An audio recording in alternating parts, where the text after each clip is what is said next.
Hello everyone, welcome to my YouTube channel. आज की video में हम लोग करने वाले हैं नर्सिंग एप्टीट्यूड के क्वेश्चंस। एंड बैकग्राउंड में आपको थोड़ी बहुत आवाज़ आ सकती है, सो प्लीज़ उसको इग्नोर करिएगा। स्टार्ट करते हैं। फर्स्ट क्वेश्चन है, which of the following is a basic first aid action? निम्न में से कौन सा प्राथमिक उपचार है? ऑप्शन ए है गिविंग एंटीबायोटिक्स, ऑप्शन बी है CPR and bleeding control, option C है psychological counselling and option C है राइटिंग रिपोर्ट्स। आपसे पूछा गया है बेसिक फर्स्ट एड एक्शन क्या होगा। यहाँ पे बेसिक फर्स्ट एड एक्शन होगा CPR and bleeding control. Because सारे ऑप्शंस ऐसे तो सही हैं, बट अगर आपसे प्राइमरली पूछा जाएगा बेसिक फर्स्ट एड, तो अगर किसी पेशेंट को अनकॉन्शियस स्टेट में है या फिर वो ब्रीथ नहीं कर पा रहा, तो उस टाइम पे हम उसको सीपीआर देंगे। एंड अगर बॉडी के किसी भी पार्ट से ब्लीडिंग हो रही है, ब्लड लॉस हो रहा है, तो पहले उसे कंट्रोल करेंगे, नहीं तो पेशेंट जो है वो शॉक में चला जाएगा। ठीक है, ऑप्शन बी आपका करेक्ट हो जाएगा। नेक्स्ट क्वेश्चन है, what is the purpose of calling emergency services? आपातकालीन सेवाओं को बुलाने का उद्देश्य क्या है? ऑप्शन ए है टू टेक वीडियोस लेने के लिए, ऑप्शन बी है for official help and resources, आधिकारिक सहायता के लिए, ऑप्शन सी है फॉर मीडिया कवरेज के लिए, एंड ऑप्शन डी है फॉर इंश्योरेंस क्लेम, बीमा के लिए। इमरजेंसी सर्विसेज को बुलाने का क्या पर्पस है? जिससे हमें ऑफिशियल हेल्प और रिसोर्सेज मिल जाए जो हमें जरूरत है। ठीक है, ऑप्शन बी आपका करेक्ट आंसर हो जाएगा। नेक्स्ट क्वेश्चन है, CBC test is mainly used to assess. CBC परीक्षण मुख्य रूप से किसका मूल्यांकन करता है? ऑप्शन ए है किडनी फंक्शन, गुर्दे की कार्यप्रणाली, ऑप्शन बी है ब्लड कंपोनेंट्स, रक्त घटक, ऑप्शन सी है लिवर फंक्शन, यकृत की कार्यप्रणाली, एंड ऑप्शन डी है लंग फंक्शन, फेफड़ों की कार्यप्रणाली। जो सीबीसी है इसका फुल फॉर्म क्या होता है? Complete blood count. ठीक है, ये होता है यूज सीबीसी ब्लड कंपोनेंट्स को पता करने के लिए, जैसे आरबीसी हो गया, डब्ल्यूबीसी हो गया, प्लेटलेट्स हो गया, और भी कई सारी वैल्यूज होती हैं जो हमें सीबीसी के थ्रू पता चलती हैं, मेनली जो हम ब्लड के लिए करते हैं। करेक्ट ऑप्शन हो जाएगा यहाँ पे आपका ऑप्शन बी। ठीक है, ऑप्शन बी आपका करेक्ट आंसर हो जाएगा। नेक्स्ट क्वेश्चन है,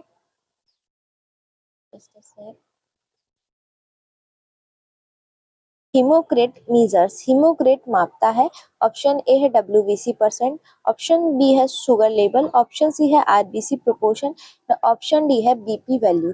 जो हीमोक्रेट होता है वो किसको बताता है, किसको मापता है? ये आपका आरबीसी प्रोपोर्शन को बताता है। ऑप्शन सी आपका करेक्ट आंसर हो जाएगा। नेक्स्ट क्वेश्चन देखते हैं,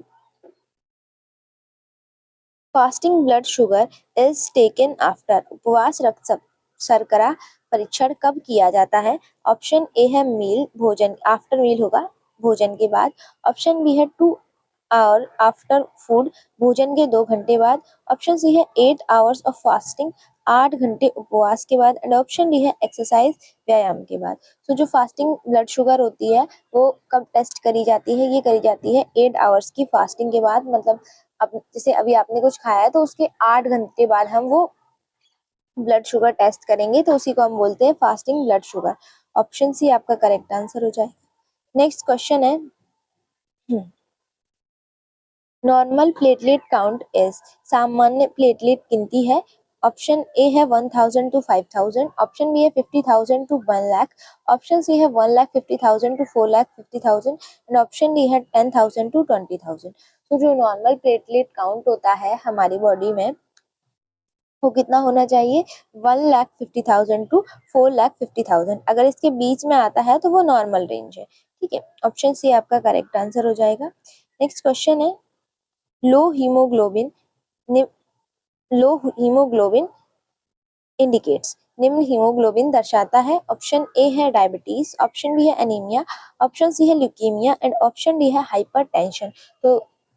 हीमोग्लोबिन कम है इसका मतलब क्या हो गया है? उसका मतलब एनीमिया हो गया बॉडी में, मतलब ब्लड सेल्स की जो है कमी हो गई है, तो जिस वजह से एनीमिया हो गया है। नेक्स्ट क्वेश्चन है, दोबारा आ गया ये वाला question, vaccine cause disease is a टीके बीमारी पैदा करते हैं, यह एक है। ऑप्शन ए है फैक्ट, ऑप्शन बी है मिथ, ऑप्शन सी है रूल एंड ऑप्शन डी है लॉ। तो वैक्सीन कॉजेज डिसीज, ये क्या है, ये टोटली मिथ है एक, कि वैक्सीन लगवाने से बीमारी हो जाती है। नेक्स्ट क्वेश्चन है, garlic cures BP completely is सुन उच्च बीपी पूरी तरह ठीक करता है, यह है। ऑप्शन ए है साइंटिफिक फैक्ट, ऑप्शन बी है मिथ, ऑप्शन सी है Ayurvedic truth and option D है आपका डाइटरी टिप। सो जो गार्लिक होता है ये कंप्लीटली बीपी को ठीक कर सकता है, ये एक मिथ है, क्योंकि जो गार्लिक है उससे बीपी कंप्लीटली रिजॉल्व नहीं हो सकता। सो ऑप्शन बी आपका करेक्ट आंसर हो जाएगा।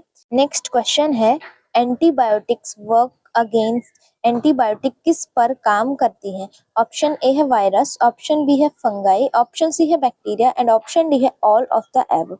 जो एंटीबायोटिक्स हैं, ये मैंने आपको कल बताया था कि एंटीबायोटिक्स किस पे काम करती हैं, ये काम करती हैं बैक्टीरिया पे, ठीक है। नेक्स्ट क्वेश्चन है, drinking more water helps in, अधिक पानी पीने से सहायता मिलती है किसमें? ऑप्शन ए है डिहाइड्रेशन, एक सेकेंड, ऑप्शन बी है कमजोरी वीकनेस, ऑप्शन सी है एलर्जी, ऑप्शन डी है एंजाइटी। सो पानी पीने से किस में हेल्प मिलती है? हेल्प मिलती है हमें डिहाइड्रेशन में। ऑप्शन ए आपका करेक्ट आंसर हो जाएगा। नेक्स्ट क्वेश्चन है, primary health care is the, प्राथमिक स्वास्थ्य देखभाल होती है। ऑप्शन ए है last level of care, option B है first level of contact, option C है specialised care and option D है सर्जिकल केयर। यहाँ पे पूछा गया है जो प्राइमरी हेल्थ केयर है तो वो क्या है, ये है आपका फर्स्ट लेवल ऑफ कांटेक्ट की जगह पे यहाँ पे फर्स्ट लेवल ऑफ केयर होगा, ठीक है। ऑप्शन बी आपका करेक्ट आंसर है। नेक्स्ट क्वेश्चन है, sub centre is staff by, उपकेंद्र में कौन काम करता है? ऑप्शन ए है डॉक्टर, ऑप्शन बी है नर्स, ऑप्शन सी है एएनएम एंड ऑप्शन डी है सर्जन। तो सब सेंटर्स में कौन काम करता है? सब सेंटर में जो हेड होता है वो होती है ANMs. BCG vaccine is given to protect against BCG, BCG vaccine जो होती है वो किससे सुरक्षा प्रदान करती है? ऑप्शन ए है मीजल्स, ऑप्शन बी है ट्यूबरक्लोसिस, ऑप्शन सी है पोलियो एंड ऑप्शन डी है टेटानस। सो बीसीजी वैक्सीन किससे प्रोटेक्शन प्रोवाइड करती है?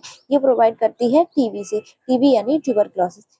नेक्स्ट क्वेश्चन है, विच vaccine is given by oral route, कौन सा टीका मौखिक रूप से दिया जाता है?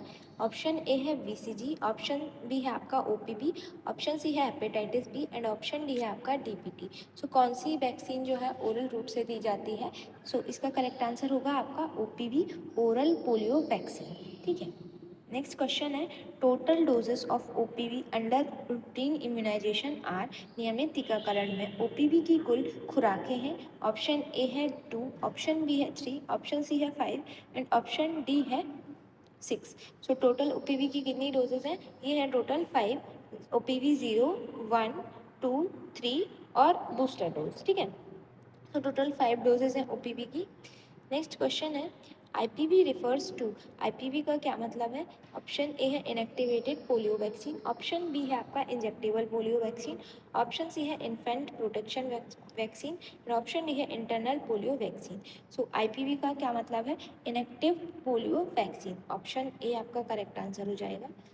नेक्स्ट क्वेश्चन है, what does BP stand for in medical terms, medical terms में बीपी का क्या मतलब है? ऑप्शन ए है ब्लड प्रेशर, ऑप्शन बी है बॉडी पेन, ऑप्शन सी है brain pulse and option D है बॉडी पल्स। सो बीपी का क्या मतलब है? बीपी का मतलब है ब्लड प्रेशर। नेक्स्ट क्वेश्चन है, सॉरी,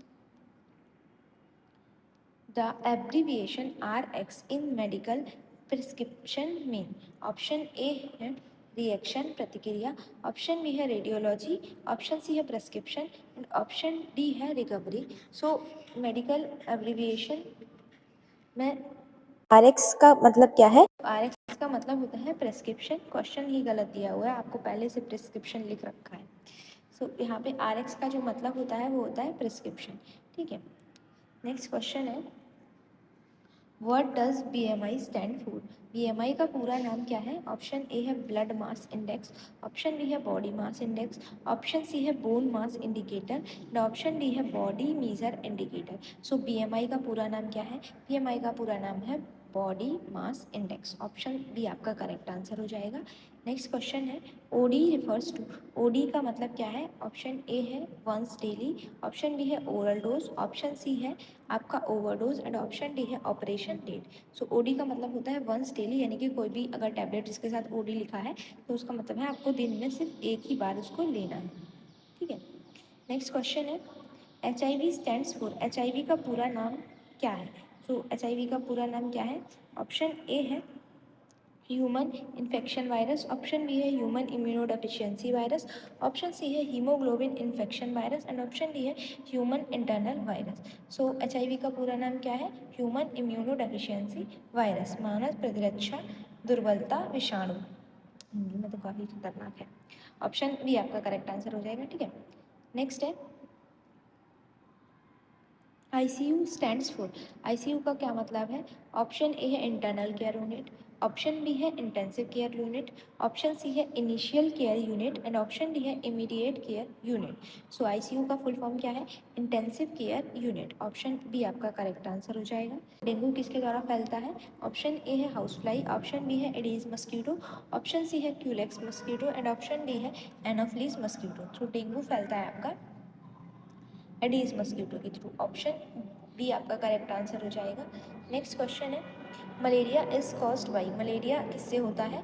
ऑप्शन ए है बैक्टीरिया, ऑप्शन बी है वायरस, ऑप्शन सी है Plasmodium parasite and option D है फंगी। सो मलेरिया किससे होता है? मलेरिया फैलता है आपका प्लाज्मोडियम पैरासाइट से। नेक्स्ट क्वेश्चन है malaria symptoms appear after. Malaria के लक्षण दिखाई देते हैं। ऑप्शन ए है 12 आवर, ऑप्शन बी है 1 to 2 डेज, ऑप्शन सी है आपका 7 to 30 days and option D है इमीडिएटली यानी तुरंत। सो मलेरिया के लक्षण कब दिखाई देते हैं? तो ये डिपेंड करता है कि मलेरिया की कौन सी स्पीसीज से मलेरिया हो रहा है। 4 टाइप के मलेरिया के मतलब 4 टाइप के प्लाज्मोडियम होते हैं जो कि मलेरिया कॉज करते हैं और उनका इंक्यूबेशन पीरियड अलग अलग होता है। तो ये 7 to 30 days after bite symptoms आ सकते हैं कभी भी, डिपेंड कि कौन सी स्पीसीज़ के द्वारा मलेरिया हो रहा है। ठीक है। अब एक वर्ड मैंने अभी यूज़ किया था इंक्यूबेशन पीरियड। तो इंक्यूबेशन पीरियड का क्या मतलब होता है? जब आपको मच्छर ने बाइट किया है उसके बाद से आपको सिम्टम्स कब आने स्टार्ट हुए? सिम्टम्स मतलब जो लक्षण हैं बीमारी के, जैसे बुखार हो गया, आपको खांसी हो गया, दस्त हो गया, अगर ये सारे सिम्टम्स किसी भी बीमारी के जब सिम्टम्स आने शुरू हो जाते हैं, जब लक्षण दिखाई देने लगते हैं, बीमारी होने से उसके लक्षण आने तक का जो टाइम होता है उसे हम इंक्यूबेशन पीरियड बोलते हैं। ठीक है। नेक्स्ट क्वेश्चन है flu can be flu vaccine should be flu vaccine should be taken. Flu vaccine कब ली जाती है? ऑप्शन ए है मंथली, ऑप्शन बी है एवरी 3 ईयर, ऑप्शन सी है एनुअली एंड ऑप्शन डी है वंस इन लाइफ टाइम। सो जो flu vaccination है मतलब वैक्सीन है वो कब ली जाती है? ये एनुअली ली जाती है हर साल। नेक्स्ट क्वेश्चन है flu can be prevented by. Flu से बचाव किया जा सकता है बाई। ऑप्शन ए है विटामिन डी, ऑप्शन बी है एनुअल वैक्सीनेशन, ऑप्शन सी है एंटीबायोटिक्स एंड ऑप्शन डी है पेन किलर। तो फ्लू से कैसे बचा जा सकता है? एनुअल वैक्सीनेशन से, हर साल टीकाकरण करा के हम इससे बच सकते हैं।